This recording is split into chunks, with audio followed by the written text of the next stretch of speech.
ऐतिहासिक स्वरूपाची पार्श्वभूमी असलेल्या महाडच्या शहरात आज नगरपालिकेच्या निवडणुकीच्या निमित्ताने जो प्रकार त्या ठिकाणी घडला तो अत्यंत निंदनीय होता.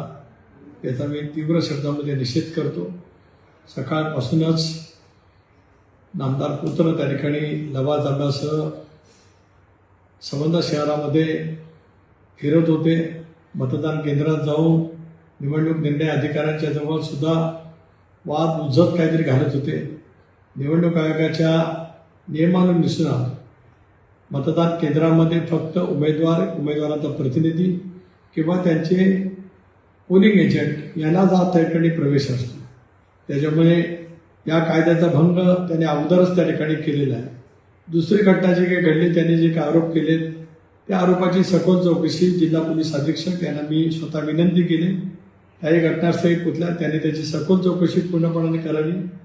माझ्या आयुष्यामध्ये मी कधी असलं कृत्य केले नाही, परंतु ज्यांचं सारं आयुष्यच हिस्टरी शीटर म्हणून आहे त्यांनी किमान तरी असं बोलण्याचा प्रयत्न करू नये. 4 वर्षापूर्वीच त्यावेळेच्या एकत्रित शिवसेनेच्या जिल्हा प्रमुखाला वेळाभागाच्या परिसरामध्ये कोणी काय पद्धतीने मारहाण केलेली होती ते सुद्धा सर्वश्रुत त्या ठिकाणी आहे. आणि त्याच्यामुळे फारसं काय बोलून वेडेवाकडे आरोप करण्यापेक्षा सातत्यपणाची चौकशी त्या ठिकाणी व्हावी. आणि एक नक्की आहे की शहरामध्ये सुद्धा शांततेचं वातावरण प्रस्थापित करण्याची आवश्यकता असताना ज्या पद्धतीने गुंडगिरीचं दर्शन त्या ठिकाणी झालं ते अत्यंत निंदनीय त्या ठिकाणी आहे. सुशांत झांबरे हा एकेकाळी त्यांचा अतिशय जवळचा कार्यकर्ता. 3 महिन्यापूर्वीच त्यांनी राष्ट्रवादी काँग्रेस पक्षामध्ये प्रवेश केला. त्यामुळे त्यांचा परिचय किंवा त्याच्याबद्दलचं त्यांच्या मनात असलेला आकस हा त्यांनाच माहिती असेल. आणि त्यांनी काय कारणाने शिवसेना सोडली आणि त्यांनी राष्ट्रवादी काँग्रेस पक्षामध्ये प्रवेश केला हे जगजाहीर त्या ठिकाणी आहे. कुणाही त्या बाबतीमध्ये त्या पद्धतीची माहिती घेऊ शकते आहे. आणि म्हणूनच अशा पैसे निराधार आरोप करत असताना जी भाषा वापरली जात होती, माझं वय आज 71 आहे, त्याचं भान ते विसरले दिसतात. अरे तुरेच्या एकेरी भाषेमध्ये बोलत आपल्या विकृत मनोवृत्तीचं त्यांनी दर्शन उभ्या महाराष्ट्राला घडवलं. कारण अशाच पैच्या विचारधारेमध्ये वागणारी माणसं यापेक्षा काय वेगळी वागतील अशी कुणाचीच अपेक्षा त्या ठिकाणी नव्हती. पुन्हा एकदा जिल्हा पोलीस अधीक्षकांना माझी विनंती वजा सूचना आहे की या प्रकरणाची सखोल चौकशी करावी.